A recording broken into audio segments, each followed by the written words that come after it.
तो शुरू करते हैं। देखा जाए, प्रश्न नंबर पहला, औद्योगिक क्रांति के कारण समाज में कौन से महत्वपूर्ण परिवर्तन आए। तो देखा जाए औद्योगिक क्रांति है क्या। औद्योगिक क्रांति देखा जाए सबसे पहले आई है इंग्लैंड में। इंग्लैंड में कहते हैं कि जब मशीनें सारा काम मशीनों से होने लगा, मशीनों से ज़्यादा कहते सारे काम होने लगे, कारखाने बनने लगे, मिलें बनने लगी, तो एक तरीके की कहते औद्योगिक क्रांति थी। तो इससे अगर देखा जाए यहाँ पर औद्योगिक क्रांति के कारण समाज में महत्वपूर्ण परिवर्तन आए। सबसे मुख्य यह था कि समाज असमान बन गया और इससे लोगों को दो वर्ग में बांट दिया, एक पूंजीपति वर्ग और एक श्रमिक वर्ग। तो देखा जाए समाज में महत्वपूर्ण परिवर्तन आए जिसमें से पूंजीपति वर्ग और श्रमिक वर्ग का बंटवारा हो जाना था। समाज यहाँ पे दो वर्गों में बढ़ चुका था, एक पेशेवर लोगों का और एक यहाँ पे मजदूर लोगों का। तो चलिए आगे बढ़ते हैं। प्रश्न नंबर 2। प्रश्न नंबर 2 आपके लिए बहुत ही इंपॉर्टेंट है क्योंकि ये एग्ज़ाम में गलती कई बार आता भी है। ज़रूरी है कि आप इस सवाल को अच्छे से समझें। तो प्रश्न नंबर यहाँ पे 2 में कहा जाता है यहाँ पे 1688 की गौरवपूर्ण क्रांति विश्व के लिए किस प्रकार प्रेरणा का स्रोत बनी। तो 1688 में देखा जाए यहाँ पे इंग्लैंड में एक क्रांति हुई थी जिसे कहा जाता है गौरवपूर्ण क्रांति। और इस क्रांति को जो है रक्तहीन क्रांति भी कहा जाता है क्योंकि इसमें किसी का रक्त नहीं बहा, किसी का खून नहीं बहा। हुआ क्या था इसमें, 1688 में स्टुअर्ट वंश के राजा जेम्स तृतीय की कैथोलिक निरंकुशता तथा अड़ेलपन से तंग आकर जनता ने लोगों ने इसका विद्रोह कर दिया था। और उनकी एक लड़की थी, उनका नाम था यहाँ पे मैरी, और उनके पति थे हॉलैंड के राजा विलियम को इंग्लैंड का सिंहासन सौंप दिया।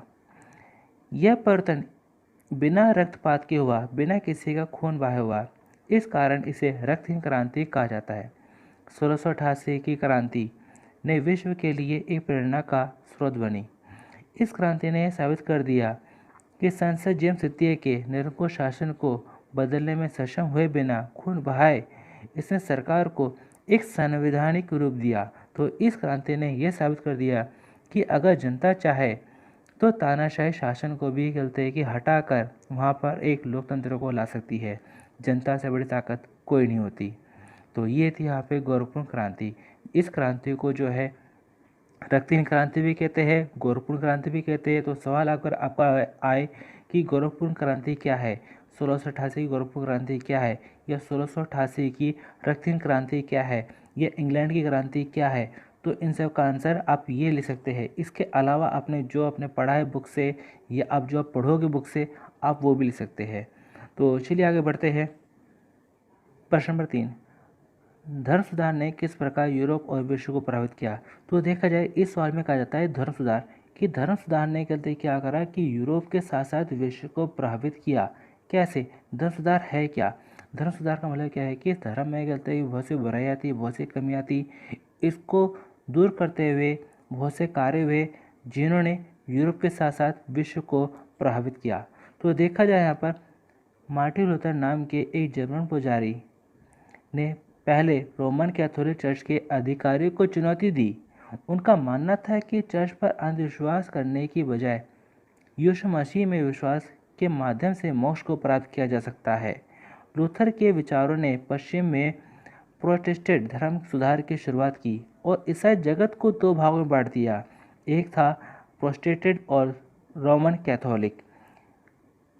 इनके अनुसार ईसाइयों को मुक्ति ईसा मसीह के बताए रास्ते पर चलने से मिल सकती है, ना कि पाप मुक्ति पत्र खरीदने से।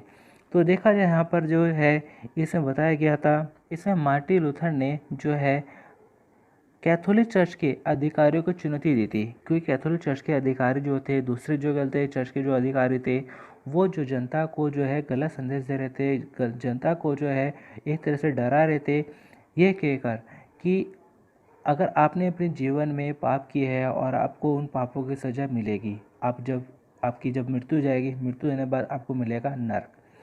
उस नर्क से अगर आप बचना चाहते हैं तो उसका एक ही तरीका है कि आप पाप मुक्ति पत्र खरीद लीजिए।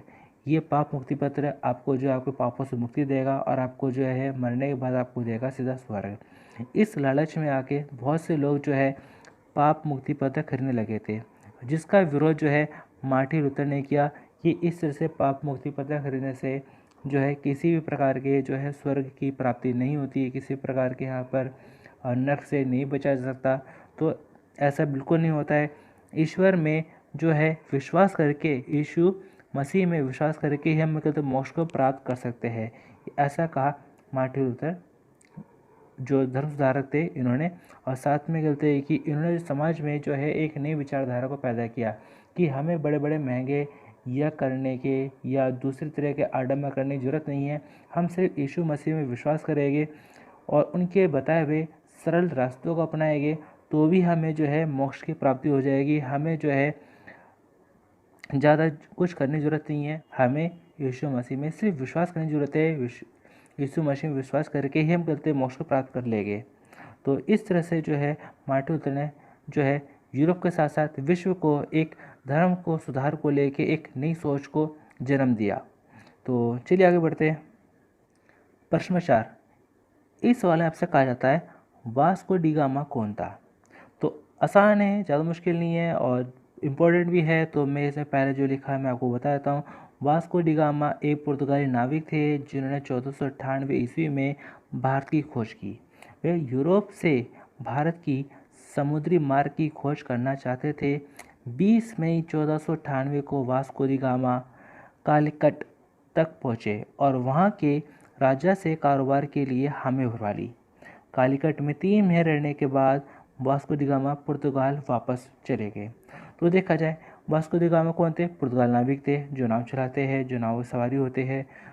तो इसमें जो है देखा जाए आज से जो है लगभग 400-500 सालों पहले लोगों की सोच थी, लोगों की ये सोच थी कि अगर हम समुद्र के पार जाएंगे तो हम जो है अंतरिक्ष में गिर जाएंगे। समुद्र के पार जो हमारी जो है दुनिया का अंत हो जाता है।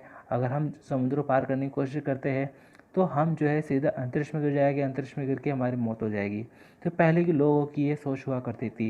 लेकिन कुछ ऐसे साहसिक नाविक सामने आए जिन्होंने गलते है कि समुद्र पर लंबी लंबी यात्राएं करी और दूसरे देशों की खोज करी कि नहीं, कि समुद्र पार भी गलते है कि हमारे देश के जैसे भी कुछ देश बनते हैं, हमारे देश के जैसे भी कुछ देश है। तो इन्हीं में से थे एक वास्को डी गामा जो भारत आए थे, पुर्तगाल से भारत आए थे और उन्होंने एक नई सोच को पैदा किया कि समुद्र पार भी एक नई दुनिया है, एक दूसरे देश है।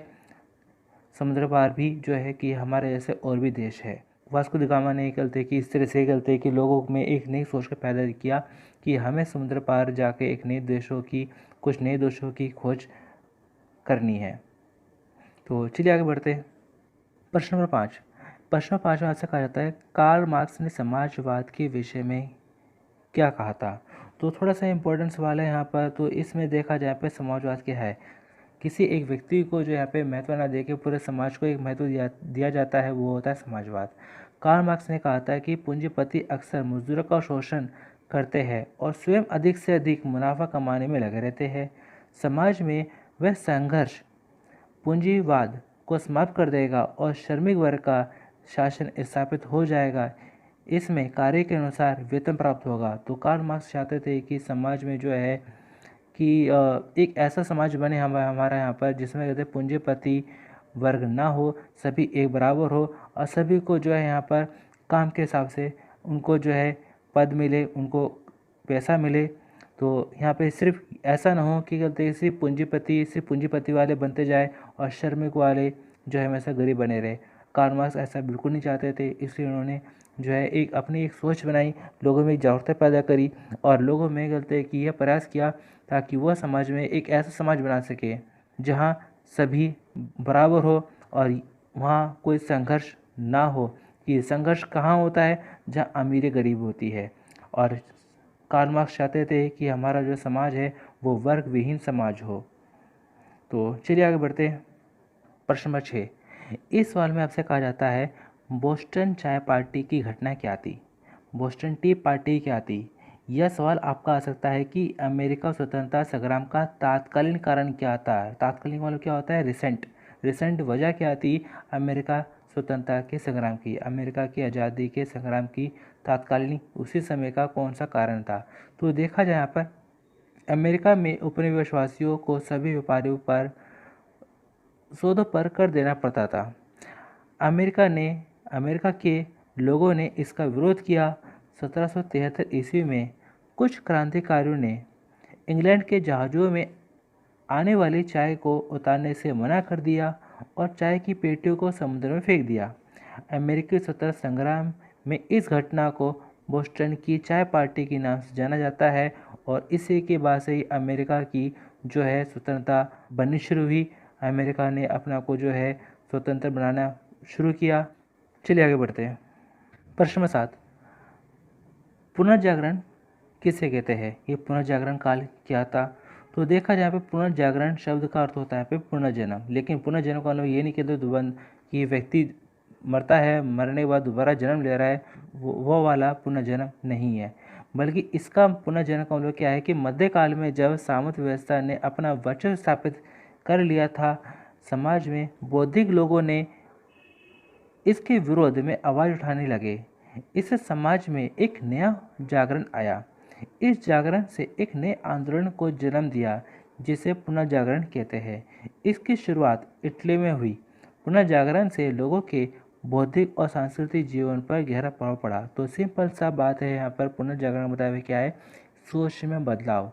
तो देखा गया यहाँ पर गलती कि जो है बहुत से लोगों में सोच में बदलाव आने लगा। लोगों ने गलती क्या है कि कहीं सुनी बातों पर विश्वास न करके, तो पुनर्जागरण काल में जो है पुनर्जागरण में जो देखा जाए पे लोगों ने गलती अंधविश्वासों को जो है ख़त्म करना शुरू किया। लोगों की सोच में बदलाव आया।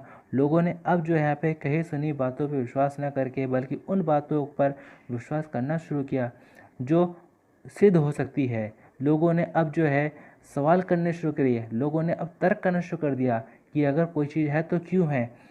ऐसे में देखा जाए बहुत से ऐसे जो बुद्धिमान लोग थे वो सामने आए जिन्होंने कई चीज़ों की वजह कारण बताए। तो ऐसे में कहते हैं लोगों की सोच में बहुत बदलाव आया और लोगों की इसी सोच के बदलाव को लोगों के अंधविश्वास के ख़त्म होने को जो है कहा गया पुनर्जागरण काल, पुनर्जागरण का समय। तो चलिए आगे बढ़ते हैं। प्रश्न नंबर 8, औद्योगिक क्रांति किसे कहते हैं? तो बहुत ही इंपॉर्टेंट सवाल है आपके लिए यहाँ पर एग्जाम में। कहते हैं कई बार इस तरह का औद्योगिक क्रांति को लेकर आपका एग्जाम में सवाल आता ही है। तो इस सवाल में आपसे कहा जाता है कि औद्योगिक क्रांति किसे कहते हैं, औद्योगिक क्रांति का क्या अभिप्राय है। तो कैसे भी आपको यहाँ पर सवाल घूम फिर के आपका आ सकता है। तो देखा जाए औद्योगिक क्रांति है क्या। औद्योगिक क्रांति की शुरुआत इंग्लैंड में हुई थी। इसका प्रमुख कारण है कि इंग्लैंड के पास लोहा कोयला प्रचुर मात्रा में था। तो आपका सवाल यह आ सकता है कि औद्योगिक क्रांति इंग्लैंड में ही क्यों हुई। यह सवाल आपका आ सकता है कि औद्योगिक क्रांति आने के लिए प्रमुख कौन कौन से कारण थे कि जिस वजह से इंग्लैंड में ही औद्योगिक क्रांति सबसे पहले आई। तो देखा जाए यहाँ पर देखा जाए औद्योगिक क्रांति की शुरुआत इंग्लैंड में हुई थी। इसके प्रमुख कारण हैं, यानी कि इंग्लैंड में ही गलती की क्रांति आई। इसके प्रमुख क्या कारण है कि इंग्लैंड के पास लोहा था, क्योंकि मशीनों बनाने के लिए, कारखानों बनाने के लिए चाहिए होता है लोहा। तो इंग्लैंड के पास उस टाइम पे बहुत अच्छी मात्रा में लोहा था। साथ में कहते हैं कि कोयला प्रचुर मात्रा था। तो पहले के टाइम पे जो ईंधन के रूप में इस्तेमाल किया जाता था कोयला, तो इन कोयलों का इस्तेमाल जो है यहाँ पे मिलों, कारखानों, मशीनों, इनको चलाने के लिए जो है कोयले का इस्तेमाल किया जाता था। और उस टाइम पे जो है काफ़ी अच्छी मात्रा में जो है कि कोयला प्राप्त था, जो औद्योगिक क्रांति को बढ़ावा देने में उसने मदद करी। जो मशीनों उद्योगों के लिए आवश्यक थे, इंग्लैंड ने जहाज़ का भी बहुत तेज़ी से विकास कर लिया था, क्योंकि जहाज़ जो है एक जगह से दूसरी जगह जाके मिलता है, एक देश को दूसरे देश से मिलाता है, एक जगह से दूसरी जगह को मिलाता है। ऐसे में जो भी गलती है कि कच्चा सामान चाहिए था वह जहाज़ों से आना ले जाना, उसका आयात निर्यात करना आसान था।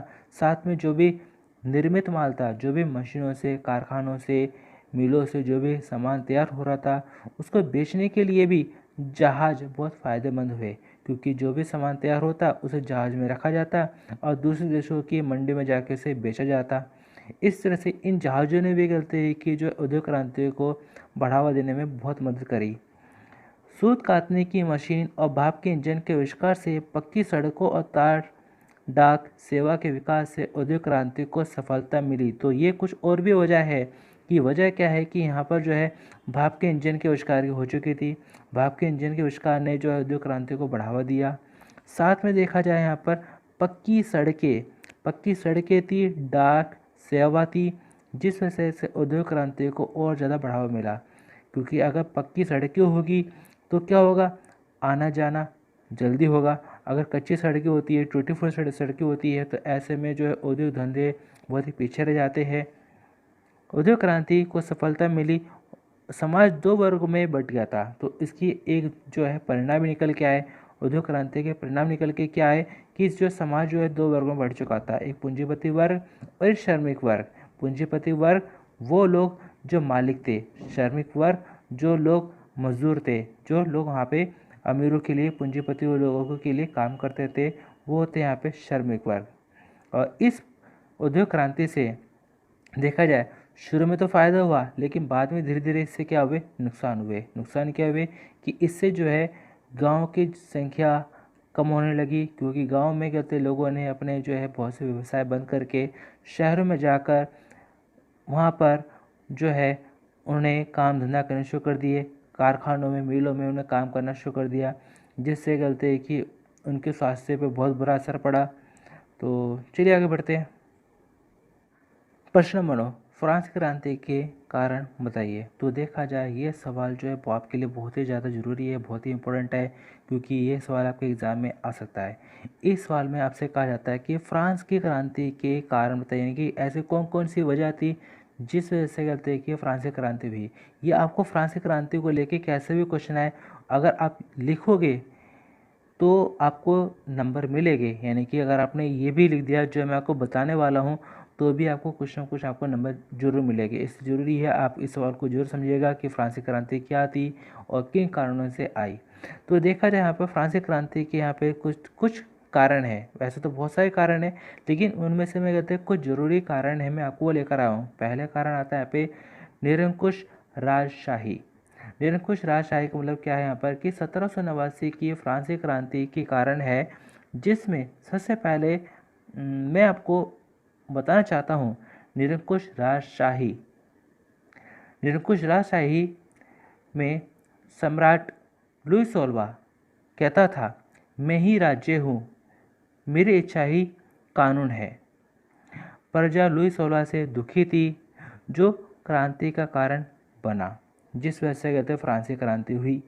तो ये है निरंकुश राजशाही कारण। इसके बाद अगर बात करूँ मैं प्रशासनिक भ्रष्टाचार की, तो इसमें देखा जाए राजा के सलाहकार, सेवक और जो अधिकारी थे सब भ्रष्ट थे। चापलूसी करना, सिफारिश लगाना, एक दूसरे को नीचा दिखाना, ये सब होता था इस प्रशासनिक भ्रष्टाचार के अंदर, तो जो फ्रांसीसी क्रांति का एक कारण बना। इसके अलावा अगर देखा जाए एक और कारण बनता है, वो क्या बनता है यहाँ पे, न्याय व्यवस्था की दुर्बलता है। तो न्याय व्यवस्था जो देखी जाए बहुत ही दुर्बल थी, बहुत ही कमज़ोर थी। न्याय व्यवस्था कमज़ोर थी, छोटे छोटे मुकदमे भी बहुत ज़्यादा पैसा खर्च हो जाता था, और सुयोग्य जज भी नहीं थे, कोई अच्छे जज भी नहीं थे जिन्हें कहते अच्छी जानकारी हो। एक और यहाँ पे कारण आता है, वो क्या कारण आता है यहाँ पे, व्यक्तिगत स्वतंत्रता की कमी। लोगों को राजा के खिलाफ भाषण देना, लोगों द्वारा आवाज़ उठाना अपराध था। अगर गलती कोई भी व्यक्ति है राजा के खिलाफ आवाज़ उठाता है तो वो अपराध था। धर्म को लेकर भी आज़ादी नहीं थी, जिस वजह से गलती की क्रांति हुई। इसके अलावा एक और कारण यहाँ पे मैंने बताया है, विदेशी घटनाओं का प्रभाव। क्या हुआ था फ्रांसीसी क्रांति पर विदेशी घटनाओं का भी प्रभाव पड़ा। 1688 में इंग्लैंड में गौरवपूर्ण क्रांति हुई, जिसके बारे में आपको मैं पहले बता चुका हूँ। तो फ्रांस के लोग भी चाह रहे थे कि फ्रांस में भी लोग इंग्लैंड जैसी संवैधानिक शासन व्यवस्था हो, जिस वजह से कहते हैं कि फ्रांसीसी क्रांति हुई। तो ये कुछ ऐसे कारण हैं जिसे आप लिख सकते हैं पॉइंट्स में। इसके अलावा और भी बहुत से कारण हैं जो आपको बुक से पढ़ने पड़ेंगे। तो ये वीडियो का लास्ट क्वेश्चन था, और सब